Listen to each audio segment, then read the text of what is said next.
Hi, thank you very much for coming to our memory webinar today. We're going to talk about Memory Palace. So this is a concept you may have heard about recently. It's been part of the script of a couple of movies, and characters like The Mentalist on TV have used Memory Palace on their shows. It's really a very cool way to remember things, and you'll find that you're able to do a lot with it very shortly. So we're about to take our trip to the Memory Palace, but we don't have far to go. We're actually almost there. The picture on your screen, by the way, is a picture of the Palace of the Emperor in the Forbidden City in Beijing, China.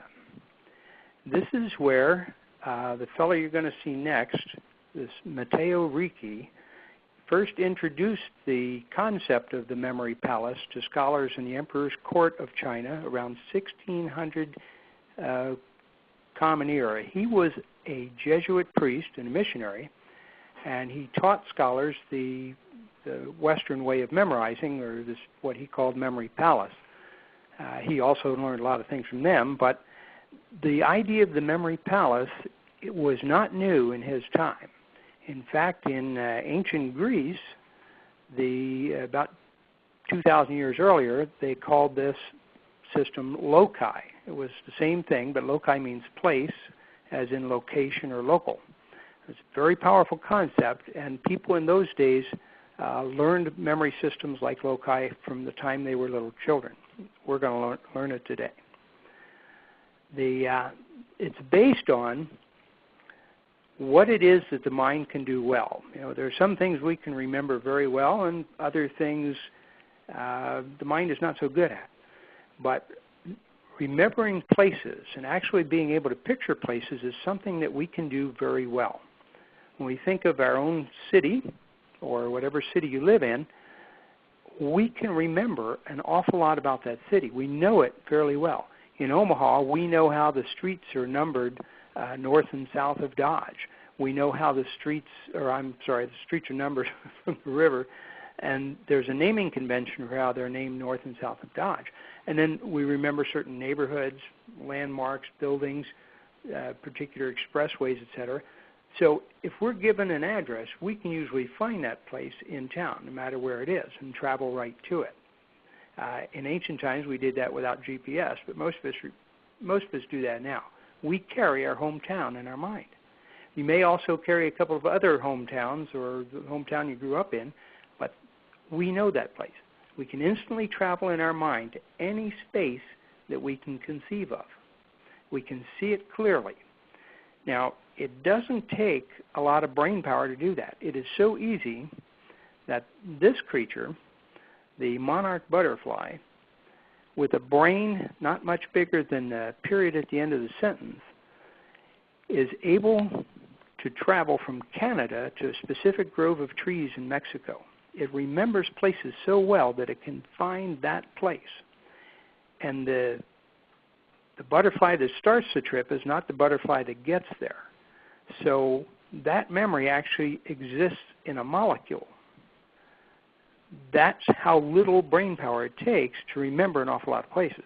And as humans, we have one of the largest brains on the planet, so we're really good at this.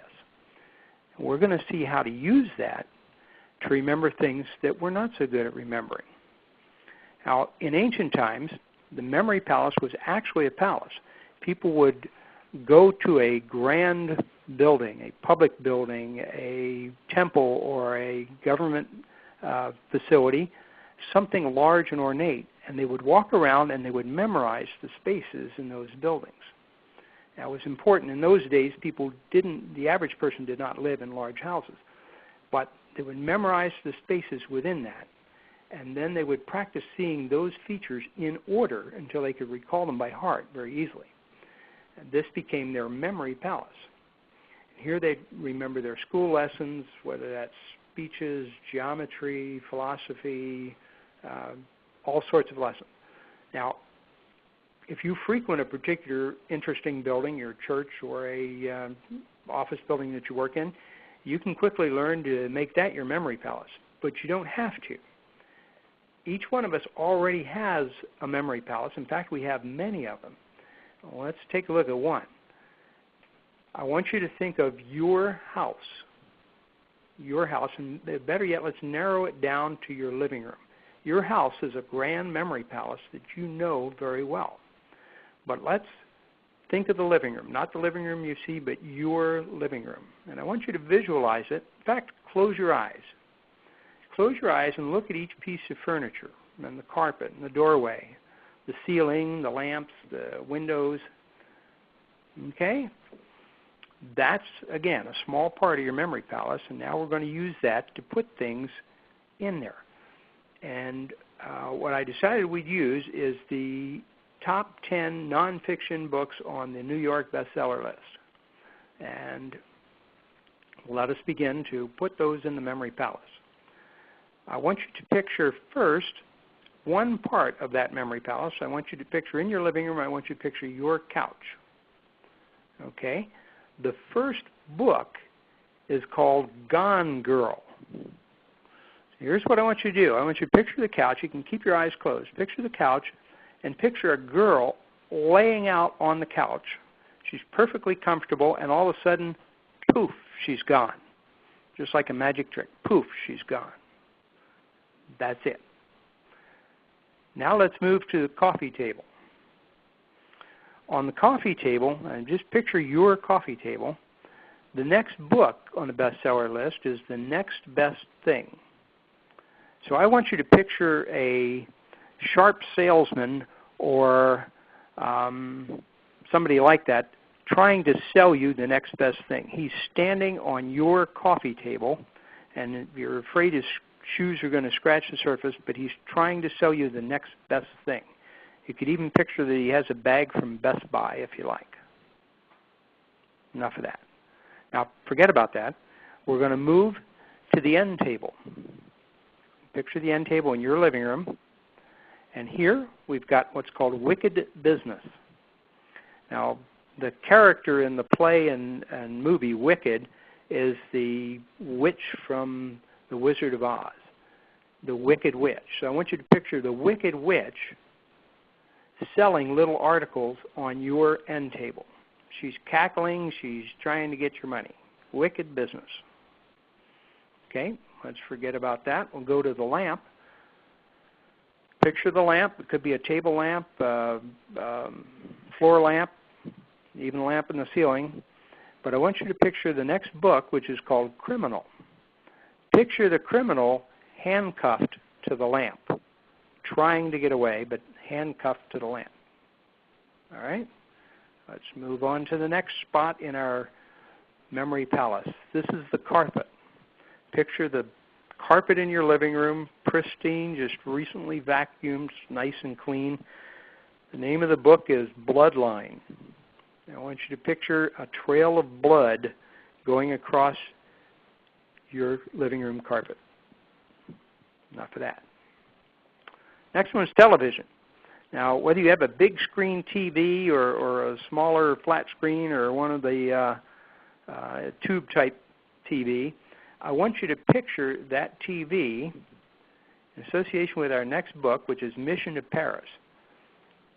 One easy way to do that is to picture that television balanced on a small Eiffel Tower. It's teetering. It's trying to balance on this small Eiffel Tower. Okay? Visualize it. Need to see it. Okay. Eyes still closed. I want you to picture the stereo in your living room. You may have CDs or some of you may have vinyl, but I want you to picture on whatever disc or rotating surface that is, there are dragons dancing, because the next book is A Dance with Dragons. A Dance with Dragons. Dragons dancing on the spinning discs. All right, we're going to move now over to the doorway. Picture the doorway out of the living room. And the name of the book here is Summerland. So I want you to picture outside that door is an almost surrealistic summer. It's hot. That won't be hard to picture these days. But everything is green and lush, and there's birds singing and butterflies flitting around, and the sun is streaming through. Summerland in the doorway. All right, next I want you to picture artwork on the wall, whatever piece of artwork you like the best in your living room. Get a picture of it.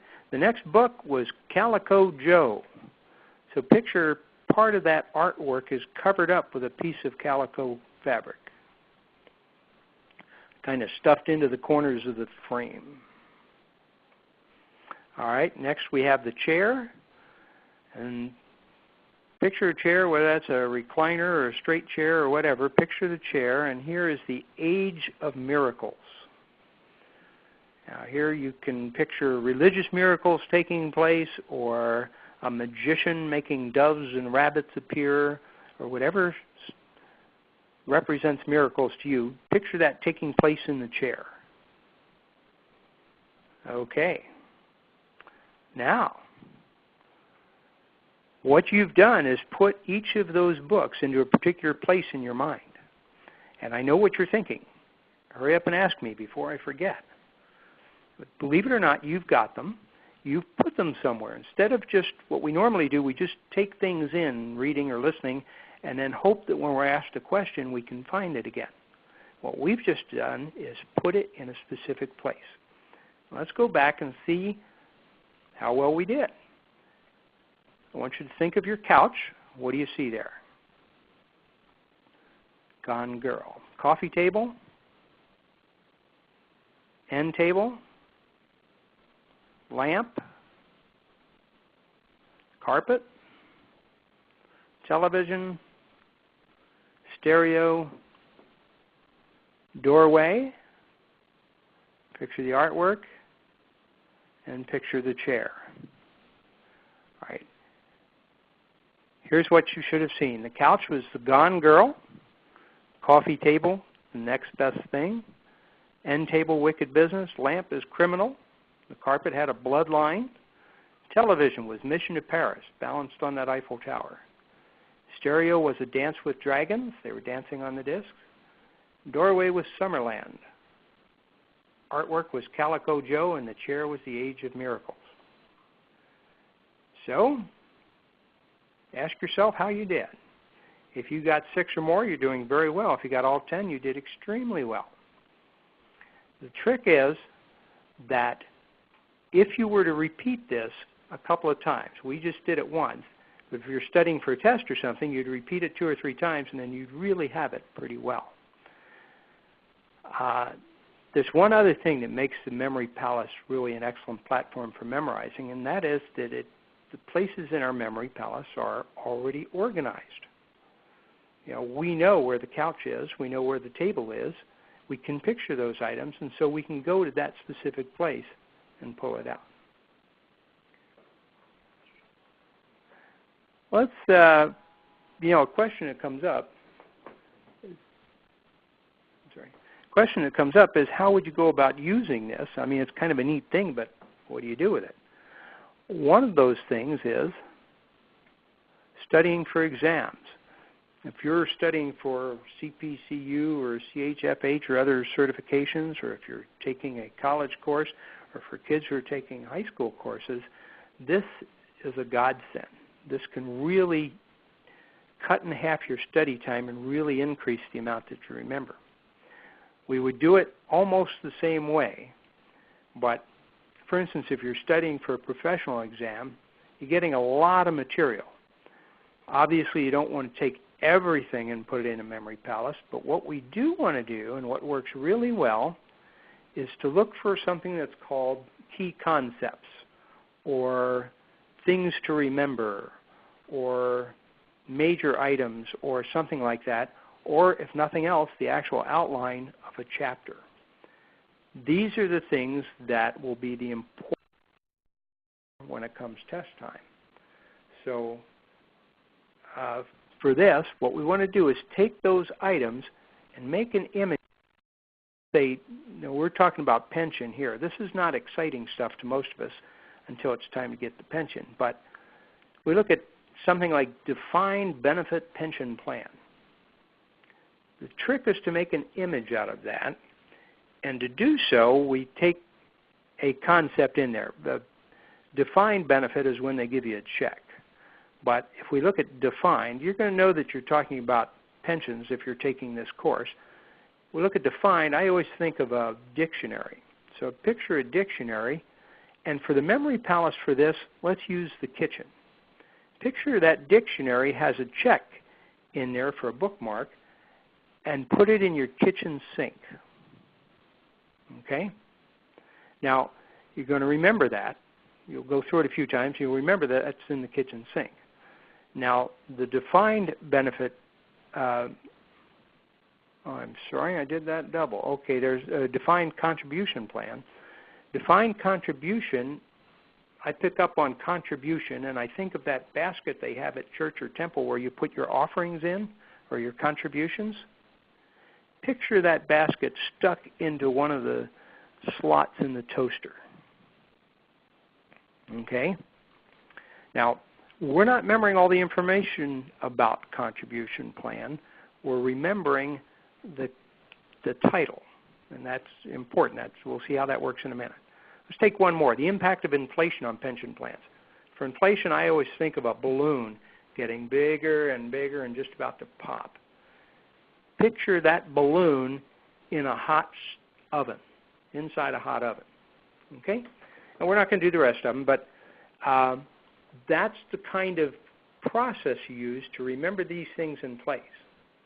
Now, I would recommend that you do that before reading the material. If you memorize your list of 10, 12 items that are considered the key concepts beforehand, and then read the material.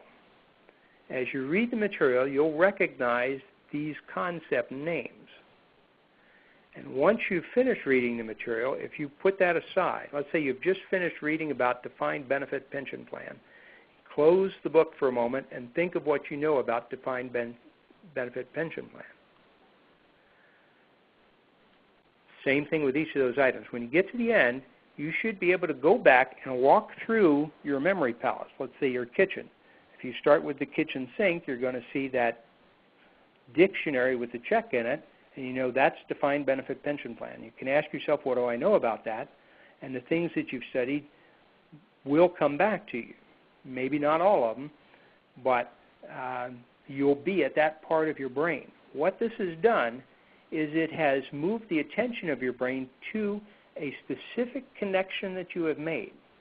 So your connection with that concept exists there, and that's the gateway to what you've learned about that. The same thing with each of the items, the contribution basket in the toaster, etc. So that keeps everything in place. Those 12 items, you should be able to go through that list and list those 12 items. Now, as you go through, say, defined benefit pension plan, and you remember what you remember, but you're missing some things and they're not working well, you can put those things in a memory palace too. The memory palace I'd put them in is in the sink, because the sink has lots of different parts. You could put, let's say, defined plan, there's how you rate it or something. You can take whatever item that is that you're having trouble with, make an image for that, and put it in the little drain down there. If you've got another one, you could put it on the spigot for the sink. Another one might be on the handle. Another one might be on the sides of the sink. And until those things, until you've got it to where you've pretty well got them all in place.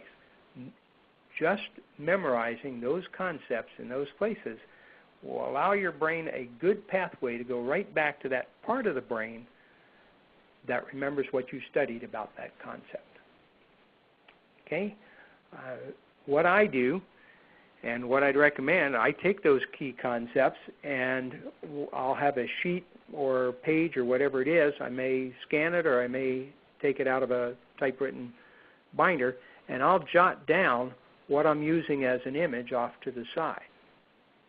And just keep that aside, because if I find that I'm missing one or two, I can go back and that puts it in place. Now, once you do that, if you go over that at least once or twice a day for the next couple of days, you'll find that those things stay in there very well, and you'll be able to go through and list what it is you know. The repetition is important, but you'll be able to go through that list in a matter of a couple of minutes. but that keeps your mind going back to that area where those connections are made. It's kind of the switchboard that gets you to that part of the brain.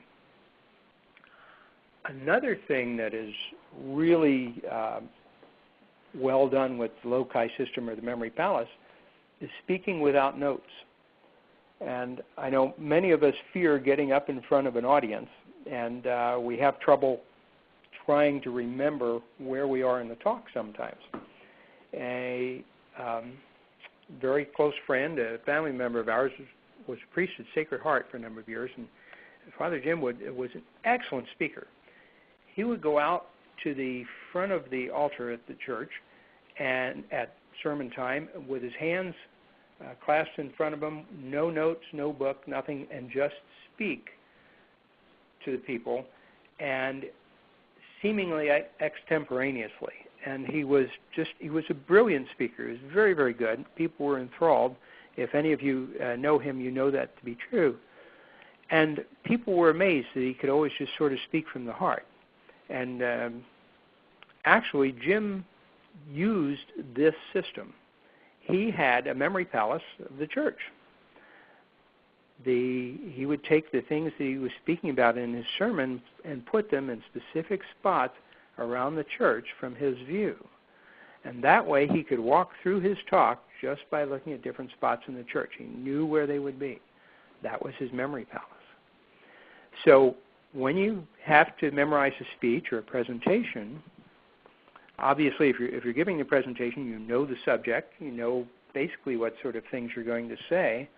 If you list them out in key points, maybe 4 or 5 key points, maybe a little bit more, but if you list the key points, and maybe if you have a story or a joke you're going to tell, put that in the order too. And then just make an image for each one of those key points in the joke and put them in your memory palace. Now that can be your living room, or it could be your office or your car, but what I would recommend for speaking is if you know the room you're going to speak in, memorize that room ahead of time. If you know where items are in that room, and memorize it from the point of view of the speaker. Don't do it from the back of the room, but stand in the front of the room and see how things look from there. If you memorize those, then you can put the points of your talk on those specific places around the room. And when you're giving your talk, of course you'll do it in rehearsal a couple of times, when you're giving your talk, when you get to the end of one key point, the next one is right at the next place from left to right in the room. It's a very powerful way to remember your talk, and there's a lot of us have used it for years and years and years. Okay, you now have a fairly large memory palace. You have all the rooms in your house. You've got your workstation at work. You have your parents' house, your school, your church. A lot of people use their car. They'll use number 1 as the headlights, number 2 as the hood, etc. You could use your bicycle too. There's lots of parts on a bicycle that we know about. Any group of spaces you can figure on can be a memory palace. What else could be a memory palace? Think about it. Any place you know. At this point, we've got a few minutes left. I'd sure like to entertain any questions. If you've got any questions, you can put them into chat, and we'll answer those as they come up. Okay, we've got one question that came in, and that is, how could we use this to remember dates and important things, or dates of important things? I would have to say that this system, the memory palace, is not a good one for remembering dates. And if you're talking about remembering dates like historical dates, there is a number system which is much more powerful for that. It can tell you the 4 digits of the year and where that is in context with other things, but it's not something we've gone into today. If you're really interested in that, we are putting on a seminar in October, and we're going to go into that in good detail. It's a much more powerful system, but it's beyond the scope of what we're doing today. I'm sorry that doesn't fit. We also have a question, how would you use this to remember names? And I'm afraid that this is also not the best one for remembering names. there's an element of memory palace and remembering names, but that's a more complex system, and I'd really recommend that you learn things like the linking system first. That too, the linking system, and definitely in the seminar we spend probably a third of the day on how to remember names, get some practice on that. But it's not part of the memory palace. Memory palace is a very strong system, but it doesn't work for those things, or it doesn't work for numbers very well either. But I have a question here. Can children use this system? And by all means, you will be surprised how well a 2-year-old can use the memory system or the memory palace. We taught this to our children by playing a game where we would, we called it hide and speak, but each person got to hide 3 or 4 things on the opposite wall. So the child might put say, I'm going to put a rhinoceros behind the picture, or I'm going to put some jelly beans in the lamp, or something like that. And each person would put several in, and then they would ask the others to repeat it. And you get a point if you can get it right, etc. The kids enjoyed that. They did it a lot. And in fact, we'd also play a game, how many items can you memorize around the kitchen? And to this day, my daughter will rattle off the 20-some items that she memorized around our kitchen when she was about 4 years old. I have no idea if it's right, but she seems to get the same ones each time. So, but yes, children can learn this very well. And playing it as a game, you'll find that they really like it. And if you play that as a game frequently, what they're doing is practicing this memory system. And that'll serve them when they get in school. You show them how to use it for their studies, they'll be way ahead. Okay, somebody is asking, do I always use obscure reminders like the man on the table? I do try to make the image as silly, as illogical, or embarrassing or painful as possible, because these things come to mind much easier. Our mind is meant to attune to things that are out of place, that don't seem to make sense, or that are embarrassing to us, things that we can learn from. So yes, I do. Thank you for that. Next question. How about things to do on a particular day? I have lots of stuff in my daily planner. Wish I could remember the things without having to look at it. Okay, you could do that by having some people use what they call a bucket list. And they have a container for each day. Like Sunday would be, it could be that the pew at church, for instance, and Monday could be the moon, or Tuesday could be a dues envelope, or Wednesday, whatever you want to use as your container, and put into that container the things you want to do that day, or you could put them in places. However, I must recommend that you don't use a memory system to remember your calendar for appointments, because although it's fairly accurate, if you have a 0.5% failure rate, that may be an important client or an important appointment that's going to cause you great stress. So one mistake, you can say, hey, I'm really good. I got the last 199 out of 200 appointments right, but that one will kill you. Always check the planner. So, okay. Let's see. How can the system help with multiple choice questions when all the options are correct?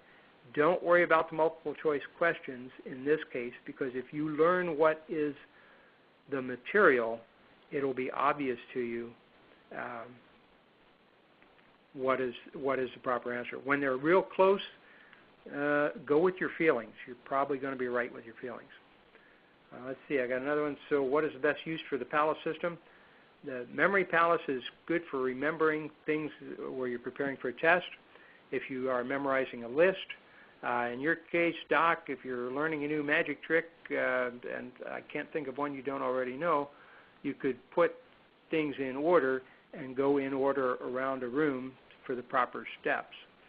Anything where you have to be in order or you have to remember a number of facts, that's what the Memory Palace is good for. Thank you. Let's see, where and when is the seminar you're talking about? That will be at the Scott Conference Center here in Omaha, and that's down on the Exarban campus. That'll be October 6th. We go from 8:30 in the morning to about 3:30 in the afternoon, and we're going to cover how to remember, how to link things together, how to remember sequential material, how to remember numbers very well, how to remember things in extremely good order very quickly. That's called the hook system. And then we spend a lot of time on names. So we'll look for you there. I hope you can make it. I want to thank you very much for coming today, and I hope you enjoyed it. You can find out more about that and more memory tips from strongmemory.com. And on Facebook, it's facebook.com/Dennis Rourke Strong Memory. Thank you very much. Pleasure talking with you today.